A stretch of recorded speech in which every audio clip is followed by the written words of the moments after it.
Mesdames, Messieurs, mon nom est François Riopel. Bienvenue à l'après-match du Collège français.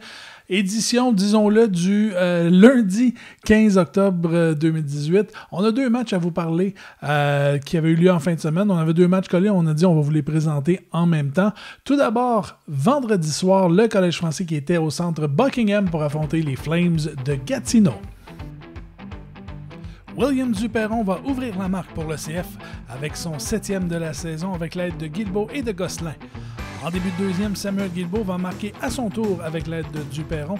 Puis, à mi-chemin de la période, Yannick Chagnon va marquer son 5e de la campagne avec l'aide de Jérémy Doré et de Jalen Manzi. Une minute plus tard, Guilbeault va marquer son 2e du match avec l'aide de Chapelot et de Duperron pour porter la marque à 4-0. Les Flames vont répliquer avant la fin de l'engagement avec le 6e de Dominique Blain-Dupuis, 4-1 Longueuil après 2. Samuel Guilbeault va profiter de la générosité du gardien Alexandre Labrèche pour compléter son tour du chapeau. Ça lui en fait 11 cette saison.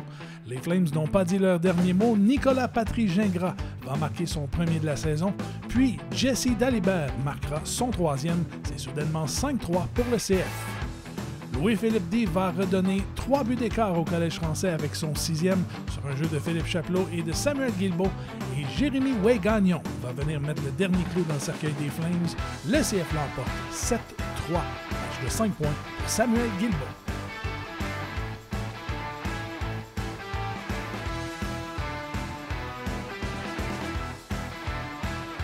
Dimanche après-midi, le Collège français se déplaçait du côté de Granby pour affronter les Inuks.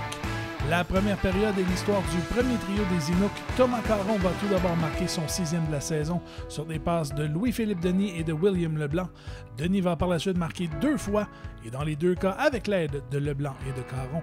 Après 20 minutes de jeu, les Inuks menaient 3-0.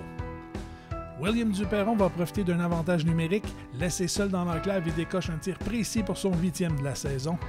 Par la suite, Tristan Chagnon va redonner 3 buts d'écart au Granbyen avec son premier but en carrière après 2 périodes de jeu. Le CF tire de l'arrière 4-1.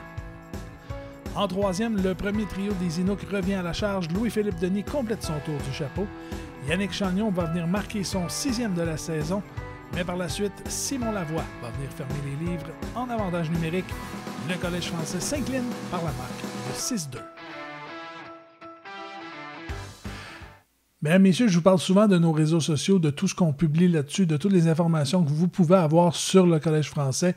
Je vous invite à aller voir là, sur notre page Facebook. On a mis une galerie de photos des joueurs du Collège français qui ont reçu leur bague parce que dimanche matin, avant le match contre les Inuks, les joueurs du Collège français avaient eu, les joueurs de l'édition de l'an passé avaient reçu leur bague de champion de la Coupe Napa. On a plusieurs belles photos sur notre site, donc je vous invite à aller voir ça. Et comme à l'habitude, je vous invite à consulter nos réseaux sociaux, facebook.com/Collège français LHJ3AQ, sur Twitter @CF Longueuil 3A et sur Instagram également, CF Longueuil 3A. Là-dessus, mesdames, messieurs, les prochains matchs, ce sera vendredi qui s'en vient, vendredi prochain, le 19 octobre, alors que les Prédateurs de Saint-Gabriel de Brandon sont en visite au Colisée Jean Béliveau, donc le Collège français qui revient à domicile.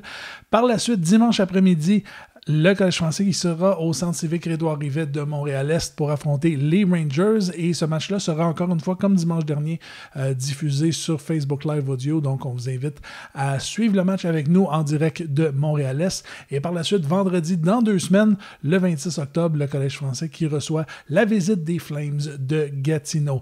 Là-dessus, mesdames, messieurs, François Riopel qui vous dit à la prochaine. Bye bye.